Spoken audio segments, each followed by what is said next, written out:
ফারুক রাদিয়াল্লাহু তাআলা আনহু যখন খলিফা, এক বাবা এসে বিচার দিল, খলিফাতুল মুমিনিন, আমিরুল মুমিনিন, আমার ছেলে আমার কথা শুনে না, বেয়াদবি করে। ওমরে ফারুক ডাকলেন, তুমি তোমার বাবার সাথে বেয়াদবি করো? এটা তো কবিরা গুনাহ, তুমি তো জাহান্নামে যাবে এরকম করলে। ছেলে বলে, হ্যাঁ আমিরুল মুমিনিন, সব দায় দায়িত্ব কি আমাদের? বাবা মার দায়িত্ব নাই? ওমরে ফারুক বললেন, আছে। কি দায়িত্ব আছে? ওমরে ফারুক বললেন, বাবার 3টা দায়িত্ব। নাম্বার 1, আইয়ানতাকিয়া উম্মা, বাবা তার ছেলের জন্য ভালো মায়ের ব্যবস্থা করবে। সুবহানাল্লাহ পড়বেন না? আইয়ুহসিনা ইসমা, ভালো নাম রাখবে। আইয়ুআল্লিমাহুল কিতাব, কোরআন শিক্ষা দিবে। এবার ছেলে বলে, শোনেন, আমার আব্বাই 3টার একটাও করে নাই, 3টার একটাও করে নাই, আর বিচার দিতে আসছে আমার নামে।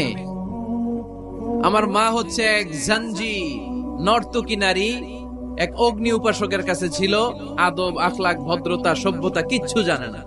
এ আমার মা, আমার জীবনে